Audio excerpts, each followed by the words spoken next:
Hello guys, I am Gurjeet and welcome to Daksh academy Ladwa YouTube channel. So बच्चों, आज की class में 10 मोस्ट इंपॉर्टेंट क्वेश्चन हमारा जो फर्स्ट क्वेश्चन आता है, शोभा सागर झील हरियाणा में कहाँ पर है। शोभा सागर झील, देखो कई बुक्स में तो इसको झील बोला है और कई बुक्स में इसको तालाब बोला है। एक्चुअली ये तालाब है और ये कहाँ पर है, ये नारनौल में है, जो कहाँ पर पड़ता है, महेंद्रगढ़ में, महेंद्रगढ़ के नारनौल में। और क्वेश्चन आता है कि जो शोभा सागर झील है या तालाब है, ये किस काल का है, तो ये मुगल कालीन है और ये नारनौल का सबसे बड़ा तालाब है। कौन सा? शोभा सागर तालाब या फिर झील। नेक्स्ट क्वेश्चन आता है, हरियाणा में बच्चों की स्थिति सुधारने के लिए कौन सा कार्यक्रम चलाया गया। हरियाणा में बच्चों की स्थिति, कौन से बच्चे, जो अनाथ बच्चे हैं या फिर जो बच्चे किसी अपराध में लिप्त हैं, उन्हें सुधारने के लिए कौन सा कार्यक्रम चलाया गया था, उसका नाम है एकीकृत बाल विकास योजना। एकीकृत बाल विकास योजना। और ये कब चलाई गई थी? 1976 में इसको चलाया गया था। नेक्स्ट क्वेश्चन आता है, बहुत इंपॉर्टेंट क्वेश्चन है, जलीय स्तर मानचित्र को पूरा करने वाला देश का प्रथम राज्य कौन सा है। जलीय स्तरीय यानी कि मानचित्र को पूरा करने वाला देश का जो पहला राज्य है वो कौन सा बना है? हरियाणा है। हरियाणा राज्य ने इसको 2016 में कंप्लीट कर दिया था। किसे? एक्यूफायर जो जलीय सिस्टम है, इसको हरियाणा ने कब कंप्लीट कर दिया था?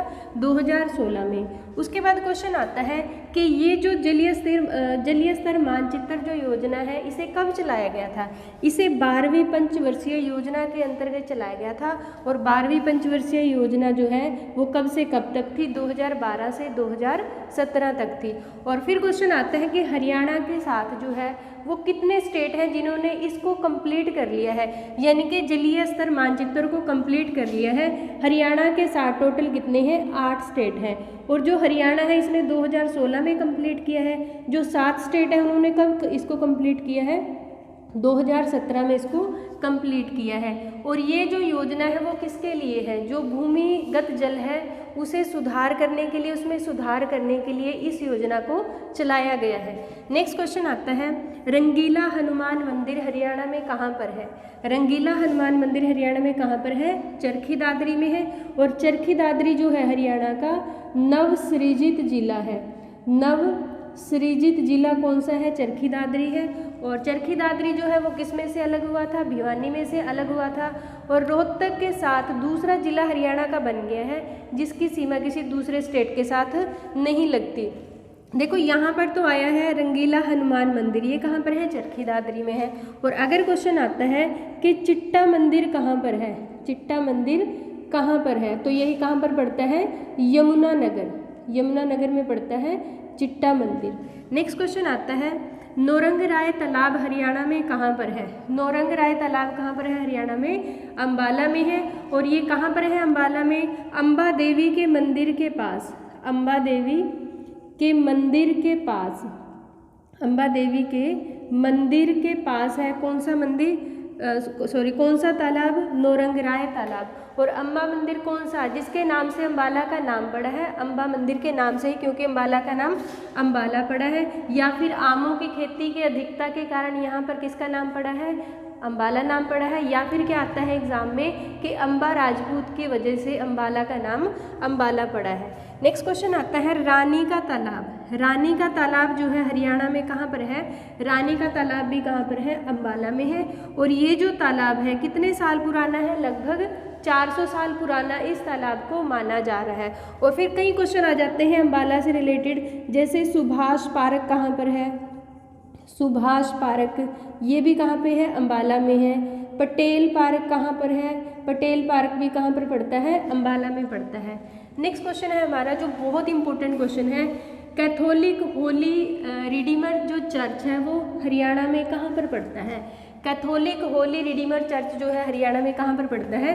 अंबाला में पड़ता है। और ये जो चर्च है अंबाला का पहला चर्च है। कौन सा? Catholic Holi Redeemer. और कैथोलिक शैली में बना हुआ ये पहला चर्च है हरियाणा का। नेक्स्ट क्वेश्चन है, इसका निर्माण कब हुआ था? इसका निर्माण हुआ था 1848 में। और अगर क्वेश्चन आता है किसने करवाया था, एक प्रिस्ट थे जिनका नाम था विनेस, उन्होंने इसका निर्माण कराया था, किसका? होली रिडीमर चर्च का। नेक्स्ट क्वेश्चन आता है कि कैथोलिक होली रिडीमर जो चर्च है इसका पुनर्निर्माण कब हुआ था? तो इसका पुनर्निर्माण कब हुआ था? 1908 में इसका पुनर्निर्माण हुआ था, यानी कि इसको रिपेयर कराया गया था। एंड नेक्स्ट क्वेश्चन आता है कि अगर क्वेश्चन आपके पास आए कि कैथोलिक होली जो रिडीमर चर्च है पहली बार इसको किसने देखा था, या फिर इसकी यात्रा किस वायसराय ने की थी? सिर्फ एकमात्र वायसराय है जिसका नाम है लॉर्ड रिपन, इसने पहली बार यहाँ की यात्रा की। यानी कि कैथोलिक जो होली रिडीमर चर्च है इसमें सबसे पहली बार कौन आए थे? एकमात्र जो वायसराय है जो इसमें आए थे, जिसका क्या नाम है? Lord Ripon. उसके बाद नेक्स्ट क्वेश्चन आता है कि सेंट पॉल चर्च, ये तो कई बार एग्जाम में आ चुका है कि सेंट पॉल चर्च हरियाणा में कहाँ पर है? तो ये भी कहाँ पे पड़ता है? अम्बाला में पड़ता है। इसका निर्माण कब हुआ था? 14 जनवरी 1852 को इसका निर्माण स्टार्ट हुआ था। और ये बनकर कब तैयार हुआ था? 4 जनवरी 1857 को ये बनकर तैयार हुआ था। और अगर इसकी शैली पूछी जाए कि इसकी शैली कौन सी है, क्योंकि ये भी एग्जाम में पूछा जा चुका है, इसकी जो शैली है वो कौन सी है? ये गोथिक शैली में बना हुआ है। कौन सा चर्च? सेंट पॉल चर्च किस शैली में बना हुआ है? गोथिक शैली में बना हुआ है। और 21 सितंबर 1965 को कौन सा युद्ध हुआ था? भारत और पाक युद्ध हुआ था। तो उसका गवाह अम्बाला का कौन सा चर्च है? सेंट पॉल चर्च है। किसका गवाह? भारत और पाकिस्तान का जो युद्ध हुआ था, कब हुआ था? 1965 में, क्योंकि इसके ऊपर पाकिस्तान ने बॉम्ब गिराया था और इसका जो काफ़ी हिस्सा है वो टूट चुका है, इसका काफ़ी हिस्सा टूट चुका है, मतलब अब ये जर्जर हालत में है। कौन सा church? Saint Paul church. Next question आता है पीर तुर्कमान की कब्र हरियाणा में कहाँ पर है? तो पीर तुर्कमान की जो खबर है हरियाणा में कहाँ पर है? वो नारनौल में है। और अगर क्वेश्चन आता है कि पीर तुर्कमान हरियाणा में किस शताब्दी में आए थे? तो ये 12वीं शताब्दी में आए थे, 12वीं शताब्दी में आए हरियाणा में। नेक्स्ट क्वेश्चन है बहुत इंपॉर्टेंट क्वेश्चन जो एग्जाम में आ चुका है, हरियाणा में धूसर मृद भांड कहाँ से मिले? हरियाणा में धूसर मृद भांड यानी कि मिट्टी के जो बर्तन हैं वो कहाँ से मिले? ये कहाँ से मिले हैं? ये भगवानपुर। और भगवानपुर कहाँ पर पड़ता है? कुरुक्षेत्र में पड़ता है। और अगर क्वेश्चन आता है कि भगवानपुर की जो खोज है हरियाणा में किसने की थी? ये की थी JP जोशी ने की थी। और कब की थी? 1975 और 76 में इसकी खोज की थी। किसकी? भगवानपुर की। और नेक्स्ट क्वेश्चन है हरियाणा में कोविड से पहली मृत्यु कहाँ पर हुई? हरियाणा में कोविड से पहली मृत्यु कहाँ पर हुई थी? अम्बाला में हुई थी।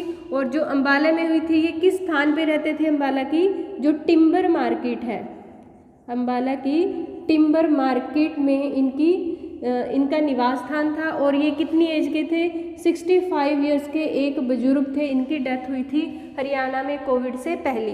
नेक्स्ट क्वेश्चन है सोमेश्वर झील हरियाणा में कहाँ पर है? सोमेश्वर झील हरियाणा में कहाँ पर है?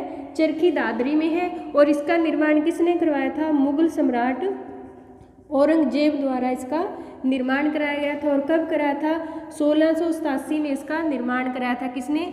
मुगल सम्राट औरंगजेब। तो ये थी बच्चों आज की क्लास। आई होप आज की क्लास आपको अच्छी लगी होगी।